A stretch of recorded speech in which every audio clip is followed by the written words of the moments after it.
네, 오늘은 나는 길이요 진리요 생명이라 라는 말씀으로요, 요한복음 14장 말씀을 이제 들어갑니다. 오늘 말씀은 1절에서부터 6절 말씀이고요. 먼저 1절과 3절 말씀을 읽도록 하겠습니다. 너희의 마음이 근심하지 않게 하라. 너희가 하나님을 믿으니 또 나를 믿으라. 또한 나를 믿으라. 나의 아버지 집에는 많은 저택들이 있느니라. 만일 그렇지 아니하였더라면 내가 너희에게 알려주었으리라. 나는 너희를 위하여 한 처소를 예비하러 가노라. 그리고 만일 내가 가서 너희를 위하여 한 처소를 예비한다면 나는 다시 올 것이요 너희를 나 자신에게로 맞아들이리라. 이는 내가 있는 곳에 너희 또한 있게 하려 함이라. 자, 우리 주님께서는요, 이 신부인 교회를 데리고 가시려고 이제 저 하늘에 우리를 위해서 저택을 마련해 주러 올라가셨습니다. 그것이 다 마련이 돼서 준비가 되면 주님께서는 이제 신부를 맞이하러 다시 내려오신다고 하십니다. 이것은 유대인들의 풍습에 바로 잘 나타나 있는데요. 유대인들은 결혼하기 전에 정혼을 하고 그 뒤에 신랑이 신부를 맞이하기 위해서 한 1년 동안 또 다시 아버지 집에 가서 준비를 하고 모든 신혼의 준비가 되면 신부를 데리려고 오는 그 풍습이 있습니다. 우리 주님께서는 바로 이 교회인 신부를 위해서 이제 저 하늘에 많은 저택들을 마련해 주시고 이제 그 처소가 예비되면 우리를 위해서 반드시 다시 온다고 말씀을 하셨습니다. 자, 오늘 여기 말씀에서요, 너희 마음이 근심하지 않게 하라. 너희가 하나님을 믿으니 또한 나를 믿으라고 했습니다. 자, 우리 주님께서는 계속적으로 나를 믿어라, 나를 믿으라고 계속 하셨어요. 왜냐하면 이 말씀 이전에도요, 이 베드로는 참으로 유명한 고백을 했었어요. 보시죠. 요한복음 6장이에요. 요한복음 6장 69절에 베드로가 이런 위대한 신앙 고백을 했거든요. 그리고 우리는 당신께서 그 그리스도시요 살아계신 하나님의 아들이심을 믿으며 확신하나이다 라고 했어요. 분명히 믿음의 고백을 했거든요. 그럼에도 불구하고 주님께서는 이 고백을 받았음에도 불구하고 계속 제자들에게 너희는 나를 믿으라고 계속 당부를 하십니다. 왜 주님께서는 이토록 그 제자들의 고백이 있었음에도 불구하고 계속 너희는 나를 믿어라 라고 말씀하시는 걸까요? 분명히 이 베드로의 고백에도 뭔가 부족한 것이 있지 않았겠습니까? 자, 한번 그것을 살펴보겠습니다. 무엇이 부족한 것인가? 자, 요한복음 14장 11절에도 똑같이 믿으라고 하시고 다시 한번 제자들에게 당부하시는 말씀이 나옵니다. 나를 믿으라. 곧 내가 아버지 안에 있고 아버지께서 내 안에 계신 것을 믿으라. 그렇지 않으면 바로 그 일들로 인하여 나를 믿으라. 자, 내 안에 아버지께서 계신 것을 믿으라. 또 그것도 믿어지지 않으면 내가 하는 일로 인해서 나를 믿으라고 자꾸 말씀하세요. 자, 제자들은 지금 이 말씀에 의하면 예수님을 믿지 않고 있는 상태라고 할 수가 있습니다. 제자들이 이미 예수님을 믿었다면 예수님께서 굳이 나를 믿으라고 계속 제자들에게 말씀하실 필요가 없지 않겠습니까? 또 보세요. 요한복음 14장 12절에도요. 진실로 진실로 너희에게 말하노니 나를 믿는 자는 내가 하는 그 일들을 그 또한 할 것이요 이것들보다 더 위대한 일을 그가 행할 것이라. 이는 내가 나의 아버지께로 가기 때문이라. 여기서도 나를 믿는 자는 하면서 계속 나를 믿어라고 말씀하셨어요. 자, 그러면 제자들이 믿었던 것은 어떤 믿음이었기에 주님께서는 계속 나를 믿으라고 말씀을 하시는 겁니까? 여러분, 우리는 말씀을 잘 이렇게 올바로 나누어서 우리가 공부를 해야 합니다. 이 지금 예수님께서 말씀하실 바로 이때에는 갈보리의 십자가를 지기 이전에, 다시 말씀드리면 십자가의 피의 구속을 받기 이전의 믿음이었습니다. 그래서 완전하게 우리가 예수 그리스도의 피로 우리의 죄 씻김을 받고 예수님을 믿는 것이 아니라 지금은 아직은 예수 그리스도의 십자가에서 달려 죽지 않으셨기 때문에 그 대속에 대한 믿음이 없었어요. 그래서 이 말씀은 뭐냐면 아직은 예수 그리스도 안에서 우리가 한 지체가 되지 못했다는 거예요. 예수님께서 십자가에 달려 돌아가셨고 그 피로 깨끗하게 되었다면 우리는 예수님이 한 지체가 되는데 지금은 예수님이 돌아가시기 전이었잖아요. 그렇기 때문에 지금의 믿음은 그저 하나님을 믿는 믿음이었어요. 제자들도 그냥 하나님만 믿는 믿음이었어요. 그래서 예수님의 몸 안에 들어갈 수가 없는 믿음이었습니다. 다음 말씀 보세요. 요한복음 10장 27절에서 29절에 아주 중요합니다. 나의 양들은 나의 음성을 듣고 나는 그들을 알며 그들은 나를 따르느니라. 그리고 나는 그들에게 영생을 주노라. 그런즉 그들은 결코 멸망하지 아니할 것이요 아무도 나의 손에서 그들을 빼앗아내지 못할 것이라. 아무도 나의 손에서 그들을 빼앗아내지 못할 것이라고 말씀하세요. 자, 그러면 나의 손이라고 말씀하셨죠? 그 다음 읽겠어요. 그들을 나에게 주신 나의 아버지께서는 모든 것보다도 더 위대하시니라. 그런즉 아무도 아버지의 손에서 그들을 빼앗아내지 못하리라. 자, 예수님의 손에서 빼앗지 못하는 거고요. 아버지의 손에서 빼앗지 못한다는 거예요. 나의 양들을요. 자, 그러면 좀 전에 말씀드렸죠. 예수님께서 십자가에 달려 돌아가시고 예수님의 피를 믿는 구원받은 자들은 이제는 예수님의 손 안에 있는 것이 아니고 아버지의 손 안에 있는 것이 아니라 어떻게 했어요? 아예 손입니다. 아예 예수님의 지체가 된 거예요.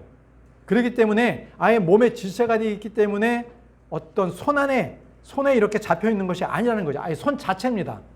이 말 이해하시겠습니까? 예수님의 피가, 보혈이 그렇게 중요합니다. 그리스도의 피로 구원받은 자는 그리스도의 몸입니다. 그 몸의 지체가 되었다는 것이지 예수님의 손에 의해서 붙잡힌 바가 된 사람이 아니라는 거예요. 자, 고린도전서 12장 12절에서부터 13절 말씀 보겠습니다. 이는 몸은 하나이면서 많은 지체를 가지고 있으며 그 한 몸의 모든 지체들이 많다 해도 한 몸인 것 같이 그리스도 역시 그러하시기 때문이라. 이는 우리가 유대인들이든지 이방인들이든지 간에 우리가 속박된 자든지 자유로운 자든지 간에 한 영에 의하여 모두가 한 몸 안에서 침례를 받았기 때문이라. 모두가 한 몸이라는 거예요. 예수 그리스도께 십자가에 달려 죽으시고 그 피로 죄 씻김을 받고 구원받은 자들은 모두가 한 몸입니다. 한 몸입니다. 그리스도께서 머리시고요. 믿는 자들은 모두 한 몸입니다. 자, 그리하여 모두가 한 영 안에서 마시게 되었느니라. 자, 그러면요. 다시 한번 또 예수님께서 갈보리 십자가 이전에 예수님께서 하신 말씀을 다시 한번 살펴보겠습니다. 자, 이제 요한복음 15장 5절에서 6절 말씀으로 한번 가볼게요. 나는 포도나무요. 자, 이제 포도나무로 비유하시거든요. 너희는 가지들이라. 내 안에 거하고 내가 그 안에 거하는 자. 바로 그는 수많은 열매를 내느니라. 이는 너희가 나 없이는 아무것도 할 수 없기 때문이라. 만일 어떤 사람이 내 안에 거하지 아니한다면 그는 가지처럼 내어 던지고 시드느니라. 그리하면 그 사람들이 그것들을 모으고 그 가지들을 불 속에 던지나니 그것들이 불태워지느니라. 자, 여러분 여기서 보면 자, 사람이 예수 그리스도의 그 안에 거하면 많은 열매를 맺는다 그랬어요. 그런데 그렇지 않은 사람들은 쓸모없는 가지가 돼서 잘려나가서 불에 타버린다고 말씀하셨죠. 이것은요 신약교리가 아닙니다. 아까 말씀드렸죠. 우리는 아예 예수님의 한 몸이에요. 그렇기 때문에 잘려나갈 수 있는 가지가 아니라는 겁니다. 절대 불가능합니다. 자, 우리는 그리스도의 몸이기 때문에 그렇습니다. 그래서 구원받은 사람은요 영원히 예수 그리스도의 몸이지요 포도나무가 아닙니다. 그래서 갈보리 십자가 이전의 교리와 이후의 교리는 완전히 다릅니다. 다시 말씀드릴게요. 갈보리 이전의 그 교리는요 구약적 개념의 교리입니다. 그렇기 때문에 여기 말씀하신 것처럼 포도나무인데 많은 열매가 맺으면 그것은 가지에 달려있는 거예요. 포도나무에 달려있는 가지가 되지만 만약에 그가 많은 열매를 내지 못하면 그는 내어 던지는 거예요. 여러분 예수님께서 하늘의 왕국의 비유를 하실 때에 그 한 달란트의 비유를 말씀하시잖아요. 어떤 이는 5달란트를 남기고요. 그죠? 어떤 이는 한 달란트를 그대로 그냥 가지고 있었는데 그 달란트의 비유처럼 바로 이 말씀이 포도나무에 거한다면 그 달란트에 있는 것처럼 많은 가지를 내지 못한다면 많은 달란트를 얻어내지 못한다면 그는 그것을 빼앗기고 잘려나가고 불태워지는 거예요. 그게 바로 구약적 개념인 겁니다. 우리는 구원받았기 때문에, 예수 그리스도의 십자가의 피로 구원받았기 때문에 잘려나갈 염려가 없습니다. 이게 신약의 교리입니다. 자, 에베소서 5장 30절입니다. 여러분도 지금 중요한 개념 우리가 공부했고요. 에베소 5장 30절에 이렇게 말씀하시죠. 이는 우리가 그분의 몸과 그분의 살과 그분의 뼈들의 지체들이기 때문이라. 그렇습니다. 저와 여러분들은요, 예수 그리스도 그분의 몸, 그분의 살, 그분의 뼈에 각각에 속해 있는 지체들입니다. 어떤 사람은 눈이고 어떤 사람은 입이고 어떤 사람은 코고 귀입니다. 결코 한 지체이기 때문에 누군가가 잘려나가서 구원을 잃어버릴 수 있는 그 상황은 없습니다. 자, 다시 본문 말씀으로 돌아가세요. 너희의 마음이 근심하지 않게 하라. 너희가 하나님을 믿으니 나 또한 믿으라. 자, 나를 다시 믿으라고 말씀을 하셨습니다. 자, 그런데 말이죠. 이 나를 믿으라라는 이 말씀을 지금에 있는 교회 성도들에게 비교한다면 믿는다고 말은 하지만 실제 믿지 않는 사람들도 있습니다. 어떻게 그것을 알 수 있을까요? 그것은 분명히 예수 그리스도를 믿으면 성경을 공부하고 싶어요. 말씀을 읽고 싶어 합니다. 바로 늘 그 말씀에 주림이 있는 거예요. 자, 그런 사람들을 보고 이 사람은 분명히 구원받은 사람이구나. 그래서 말씀의 젖을 사모하는구나. 이렇게 알 수 있는 거예요. 주님께서는요, 나를 믿는 자는 줄이지 않고 목마르지 않는다고 분명히 말씀하셨어요. 요한복음 6장 35절에 나는 생명의 빵이라. 나에게 오는 자는 결코 배고프지 아니할 것이요 나를 믿는 자는 결코 목마르지 아니하리라. 이렇게 말씀하셨습니다. 그런데 아직 이 교회에 나오는 많은 성도들도요, 여전히 줄이고 목마름을 호소하고 있는 이유는 무엇이겠습니까? 왜 교회를 나가는 사람들이 왜 그렇게 목마르다 하고 그들이 기쁨이 없는 것일까요? 그것은 인격신 예수 그리스도를 만나지 못하고 교회에 제도적인 종교 행위를 하고 있기 때문에 그렇습니다. 그렇기 때문에 그들은 늘 목마른 거예요. 예수님의 말씀으로 그들이 해결돼야 되는데 해결되지가 않고 다른 걸로, 다른 교제를 한다든지 다른 모임을 한다든지 행사를 한다든지 이런 걸로 채워지려고 하다 보니까 주님을 믿는다고 하지만 그에게는 늘 목마름, 배고픔이 있는 것입니다. 주님을 믿는 자는요, 영원한 생명을 가지고 있습니다. 요한복음 6장 47절에 나를 믿는 자는 영원한 생명이 있느니라. 영원한 생명을 지니고 계십니까? 그런데 어떤 사람들은 그래요. 하나님을 믿는다고 하는 사람들도 영원한 생명은 죽어봐야 알지 어떻게 지금 알 수 있겠는가? 또 나도 영원한 생명을 받기를 원해. 교회는 나가지만 그거는 모르는 법이야. 이렇게 얘기를 합니다. 왜 그런 말들이 나올까요? 그것은 바로 그분 스스로가 영원한 생명을 가져본 적이 없기 때문에 그래요. 가져본 경험이 없으니까 그것에 대해서 느끼지도 못하고 깨닫지도 못하고 누구에게 설명도 못하는 겁니다. 제일 중요한 것은 내 안에 예수 그리스도가 계시나? 그걸 모르는 거예요. 우리는 예수 그리스도께서 주님이시요 하나님의 아들이심을 믿을 때에 바로 그 즉시 내 안에 영원한 생명이 들어옵니다. 들어왔습니다. 그래서 믿고 확신하게 되는 거예요. 그래서 예수 그리스도를 믿는 자는요, 그 안에 살아있는 그 생명의 물들이 막 강같이 흘러요. 그게 주님께서 말씀하셨잖아요. 요한복음 7장 38절. 나를 믿는 자는 성경 기록에 말씀하셨듯이 그에 배에서 살아있는 물들의 강들이 흐르리라. 그에 배에서 살아있는 물, 생수의 물이 강같이 흐른다고 말씀하고 계십니다. 여러분 이런 경험이 있으십니까? 아니면 이런 경험이 없어서 교회는 나오지만 항상 몸이 건조한 그런 신앙생활을 하고 있지는 않습니까? 진정으로 예수 그리스도를 믿는 사람은 그 안에 살아있는 생수의 강이 흘러넘쳐서 늘 기쁨이 넘쳐 흐릅니다. 내 여건과 사건과 환경이 어떠한다 하더라도 늘 내 마음속에 흘러넘치는 그 강같이 흐르는 그 기쁨, 그걸 주체할 수 없는 거예요. 그들은 결코 어둠 가운데 거하지 않는 자라고 주님께서 말씀을 하십니다.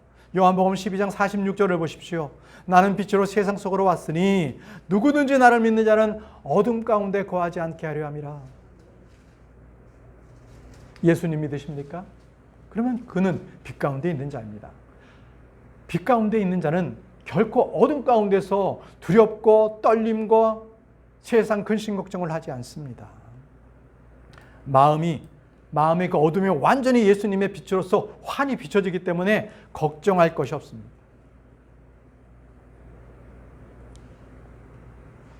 이것은 어떤 하나의 어떤 이론적인 설명이 아니라 실제입니다. 내 안에 예수님께서 빛에서 오신다면 그 빛으로 인해서 더 이상 어둠의 존재는 내 안에 거할 수가 없습니다. 그렇기 때문에 예수를 믿는 자는 무언가 모르게 그게 기쁜 거예요. 기쁜 거예요. 또 주님을 믿는 자들은요, 자연스럽게 주님께서 행하신 그 일들을 따라하게 돼 있어요. 더 주님께서 하신 일들 이상으로 더 위대한 일을 한다고 주님께서 말씀을 하셨습니다. 요한복음 14장 12절에 이렇게 말씀하셨습니다. 나를 믿는 자는 내가 하는 그 일들을 그 또한 할 것이요 이것들보다 더 위대한 일들을 그가 행할 것이라. 예수님을 믿는 자는 예수님께서 하신 일, 바로 그런 선한 일들을 늘 하게 되고 예수님께서 하신 일 그 이상으로 더 위대한 일을 한다고 말씀하셨습니다.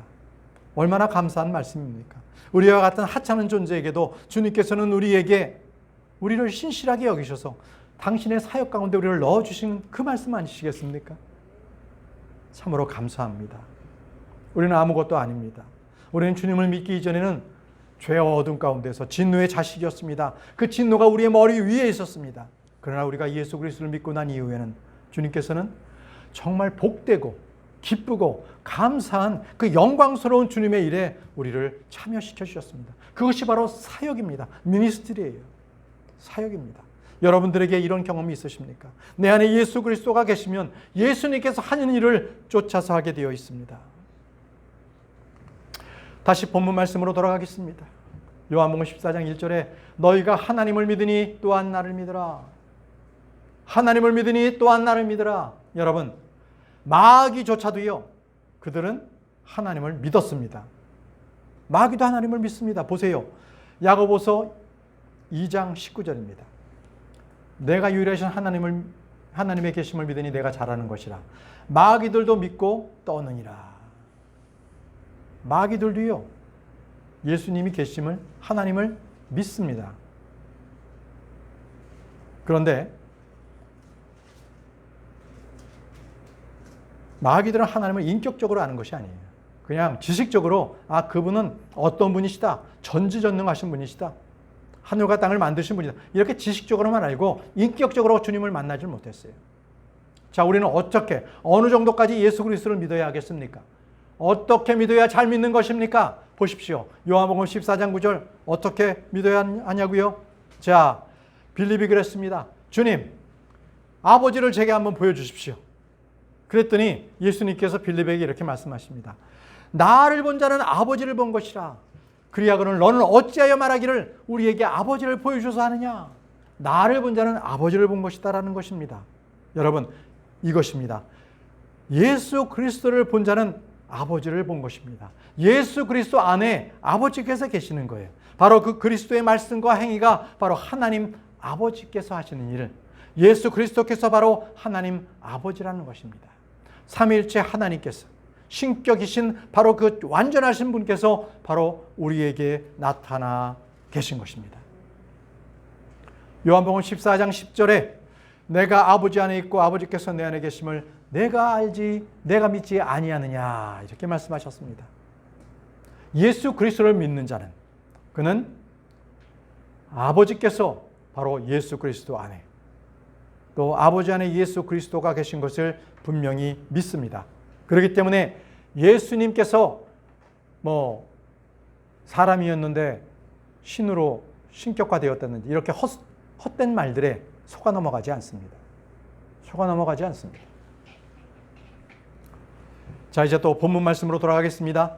요한복음 14장 2절에 나의 아버지 집에는 많은 저택들이 있느니라. 많은 맨션들이 있다고 그러죠. 많은 저택, 맨션입니다. 만이 그렇지 아니하였다라면 내가 너에게 알려주었으리라. 나는 너희를 위하여 한 처소를 예비하러 가노라. 자, 한 처소가 바로 많은 저택들이 있는 거예요. 그런데 여러분, 킹제임스 성경을 제외하고 많은 현대 성경들은요, 이 저택들을 방, 원룸, 그냥 거할 곳 이렇게 축소시켜 버렸어요. 맨션입니다. 맨션. 큰 저택인 거죠. 우리는 그래서 변개된 성경은 결코 하나님의 말씀을 흐릿하게 만들고 그것으로서 올바른 하나님의 말씀을 아주 변개시켜 놓는 그것을 우리는 보고 이것을 주의해야 합니다. 자, 여러분, 이 저택들이 있는 도시가 어떻게 생겼는지를 우리는 요한계시록에서 우린 그것을 알 수가 있습니다. 그래서 그 도시가 어떻게 생겼는지를 보고 그러면 어떻게 그 도시에 그 많은 저택들은 어떻게 꾸며져 있는지를 우리가 가늠해 볼 수가 있습니다. 계시록 21장 10절에서 21절 말씀을 중간중간에 좀 보겠습니다.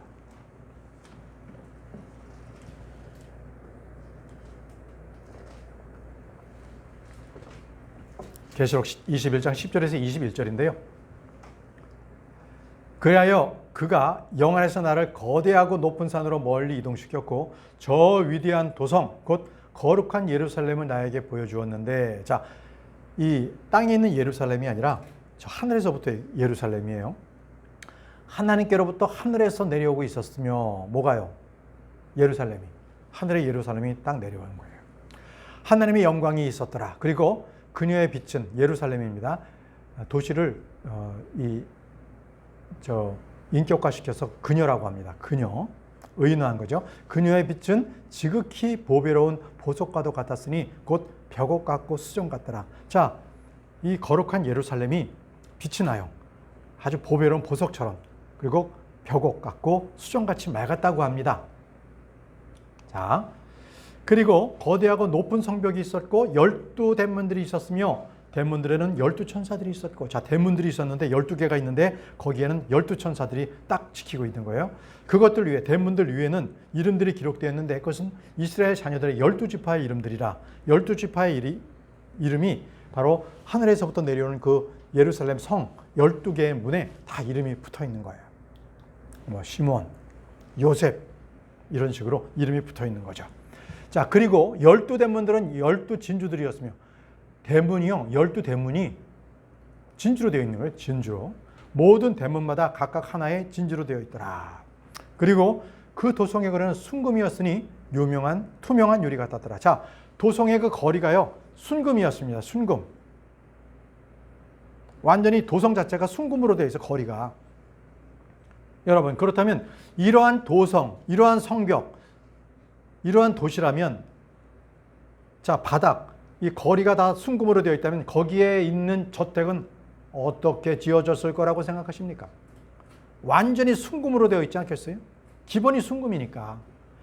아까 저 우스갯소리로요, 제가 이런 걸 봤는데, 어떤 부자가 자기가 이게 죽으면서 이 천사에게 자기가 이게 좀 모아놓은 황금 중에 일부라도 좀 가져가고 싶다. 그러니까 이 천사가 안 된다. 그러니까 그냥 그렇게 부탁을 하더래요. 그래서 자기가 가지고 있는 황금 일부를 이제 죽으면서 가지고 올라갔대요. 그래서 딱 올라갔는데 그 셋째 하늘에서 거기에 문지기가 이걸 딱 보고서, 아니 당신은 왜 이런 걸 가져왔어요? 그랬더니 이게 귀에서 갖고 왔습니다. 그랬더니 이 안에 들어가면 다 길거리에 널려 있는 돌이 바로 다 금들입니다. 이런 얘기를 했다는 거예요. 자, 황금으로 된 도시들, 우린 그것을 기억했을 때 우리의 저택들이 어떨 것이다 라는 것을 상상해 볼 수가 있습니다. 자, 본문 말씀 다시 돌아가겠습니다. 요한복음 14장 4절에서 6절까지입니다. 그런즉 내가 어디로 가는지 너희가 알며 그 길도 너희가 아느니라. 도마가 그분께 말씀드리기를 주여 우리는 당신께서 어디로 가시는지 모르나이다. 그런즉 어떻게 우리가 그 길을 알 수 있겠나이까 하니라. 예수님께서 그에게 같이 말씀하시니라. 나는 길이요 진리요 생명이라. 나로 말미암지 않고는 아버지께로 올라올 자가 아무도 없느니라 이렇게 말씀하셨어요. 자, 도마가요. 예수님께서 이제 내가 어디로 간다, 어디로 가는지 너희가 알고 그 길도 너희가 알 것이다, 안다 이렇게 말씀하셨더니 도마가 그러는 거예요. 주님, 우리가 당신께서 어디로 가는지 우리는 모르겠습니다. 우리가 그 길로 가는지 어떻게 알겠습니까? 이렇게 도리어 반문을 합니다. 예수님께서 여러 말씀 중에 예수님을 믿으면 바로 진리의 성령께서 그 길을 인도하신다고 분명히 말씀하셨어요. 요한복음 16장 13절에 하지만 진리의 영이신 그분께서 오시면 그분께서 너희를 모든 진리 가운데로 인도하시리라. 자, 예수님께서 가시면 진리의 영, 성령님께서 우리에게 오시는데 그분께서요, 우리를 진리의 길 가운데 인도하세요. 어떻게 해요? 성경 말씀을 우리가 읽어서 깨달을 수 있도록 하시고 이 성경 말씀의 진리의 말씀으로 우리를 진리 가운데 인도하십니다. 그분이 바로 성령님이세요. 성령님께서. 자, 또 예수님께서 말씀하셨죠. 나는 길이요 진리요 생명이라고 말씀하셨습니다. 오늘의 주제로 잡았죠. 그렇습니다. 예수님께서는 길이십니다. 자, 구약 성경에도 보게 되면요. 야곱이 베델이라는 곳에서 그가 그 꼭대기에 하늘로 닿아 있는 사다리를 꿈에서 보았습니다. 창세기 28장 12절이에요. 그것이 바로 길인데요. 그러자 그가 꿈을 꾸었으니 지상에 한 사다리가 세워진 것과 그것의 꼭대기가 하늘까지 도달하는 것을 보니라. 또한 하나님의 천사들이 그것 위로 오르락 내리락 하는 것을 보니라. 자, 이 말씀은요. 예수님께서요. 여기 있는 이 지상과 저 셋째 하늘을 연결하는 길이라는 거예요. 예수님께서. 예수님의 몸이 길이에요. 그래서 예수님께서 나는 길이요 라고 말씀하신 것은 내 몸이 셋째 하늘로 올라갈 수 있는 길이라는 거예요. 그래서 예수님을 통해서 보세요. 여기 지금 천사들도 그 사다리, 예수님의 몸을 상징하는 그 사다리를 통해서 오르락 내리락 셋째 하늘과 땅을 왔다 갔다 한다는 것을 보여주고 있는 겁니다. 자, 이게 주님께서 요한복음에서 똑같이 말씀하셨어요. 요한복음 1장 51절. 요한복음 1장 51절. 이어서 그분께서 그에게 말씀하시기를 진실로 진실로 내가 너에게 말하노니 이후로는 너희가 하늘이 열리는 것과 하늘의 천사들이 인자 위에서 올라가고 내려가는 것을 보리라 하시니라. 자, 인자 위에 다시 말씀드리면 예수님의 몸을 통해서 하늘로 올라가고 또 땅으로 내려오는 것을 너희가 볼 것이라는 거예요. 이것이 바로 예수님께서 길이라는 거예요. 바로 예수님을 영접하는 자마다 하나님을 만날 수 있는 거예요. 근데 예수님을 영접하면 하나님을 만날 수 있는 그 길은요, 멀리 있는 길이 아니에요. 우주 로켓을 타고서는 일평생이라도 갈 수 없는 저 우주 공간 넘어서 그거를 1m도 안 되는 1초도 안 걸리게 그렇게 하나님께 갈 수가 있는 거예요. 그 거리는 마치 커튼 한 자락이 쳐 있는 바로 그 정도의 공간이라는 거예요. 예수님을 만나면 하나님을 만나기가 그렇게 가깝다는 겁니다. 이것은 바로 성막, 휘장 하나입니다. 그것이 바로 지성소와 성소를 분리하는 바로 그러한 공간처럼 그렇게 가깝다는 것입니다. 히브리서 보십시오. 히브리서 9장 8절에 성령님께서 이것을 알려주시고 계시니 첫째 성막이 아직 서 있는 동안에는 모든 것들 중 가장 거룩한 곳으로 가는 길이 아직 명백하게 드러나지 아니하였다는 것이라. 아직 첫째 성막이 있으면, 제사들을 지내는 그런 성막이 있다면 가장 거룩한 곳, 바로 셋째 하늘의 그 성막에는 아직 갈 수 있는 길이 드러나지 않았어요. 왜요? 예수 그리스도께서 십자가에서 피를 흘리셨을 때 이제 이 지성소로 들어가는 새 길이 열리잖아요. 새 길이 열립니다. 그러나 아직까지 구약되는 이것이 열리지 않았다는 겁니다. 여러분, 이것을 보여주시는 사건이 있죠. 예수님께서 십자가에 달려 죽으셨을 때 성전에서 어떤 일이 일어났습니까? 성전에서. 누가복음 23장 45절에서 46절. 자, 이제 예수님께서 이제 죽으실 때예요. 그리고 해가 어두워졌으며 성전 휘장막 한가운데가 찢어졌더라. 그리고 예수님께서 아버지여 당신의 두 손 안에 제가 저의 영을 의탁하나이다 하고 숨을 거두시죠. 자, 성전에 있는 희막장, 휘장막이 위에서부터 아래까지 쫙 찢어진 거예요. 이제 하나님께로 가는 그 길이 예수 그리스도를 통해서 열린 겁니다. 열린 겁니다. 자, 그래서 히브리서 10장 19절에서 20절에 이렇게 기록되어 있습니다. 그러므로 형제들아, 예수님의 피로 말미암아 가장 거룩한 곳 안으로 들어가는 담대함을 얻었는데 새롭고도 살아있는 길로 인한 것이니 그 길은 그 휘장막 곧 그분의 육체를 통하여 그분께서 우리를 위하여 성별시키신 것이라. 자, 새롭고 살아있는 길은 뭐라고 하십니까? 그 길은 휘장막이라고 하고 그 휘장막은요 그분의 육체라고 말씀하십니다. 휘장막 가려져 있어서 함부로 들어갈 수 없었던 성소와 지성소를 막아놨던 바로 그 휘장막은 예수 그리스도의 몸이었습니다. 예수님께서 찢기시고 상했을 때 그 휘장막은 찢어졌습니다. 이제는 예수님께서 그 몸을 통하여서 우리가 하나님께로 바로 갈 수 있는 그 길을 열어주신 것입니다. 바로 그분의 육체를 통하여 바로 예수님께서 그 몸이 예수님의 몸이 사다리 하늘로 올라가는 사다리였습니다. 자, 두 번째입니다. 나는 진리요라고 말씀하십니다. 나는 진리요. 잠언 4장 19절에 사악한 자들의 길은 어두움과 같으니라라고 했습니다. 사악한 자의 길은 어둡습니다. 그러나 예수 그리스도 안에 있는 자들은 지혜와 지식의 모든 보물들이 감추어져 있는 바로 그분 안에 감추어져 있는 것들을 우리는 그것을 찾아낼 수 있습니다. 예수 그리스도 그분 안에 있는 것들이 진리이기 때문에 우리는 그 보석을 찾습니다. 어떻게 해요? 성경 말씀을 통하여서. 성경의 진리의 말씀은 보석입니다. 아주 값비싼 것들이에요. 그것을 찾아낼 때 우리는 세상의 부귀영화를 누리는 것보다 더 기쁜 기쁨을 누립니다. 그것이 바로 예수 그리스도 안에 있는 그분만이 가지고 있는 진리입니다. 골로새서 2장 3절에 그분 안에는 지혜와 지식의 모든 보물들이 감추어져 있느니라. 예수 그리스도 안에 지식과 지혜의 모든 보물들이 감추어져 있습니다.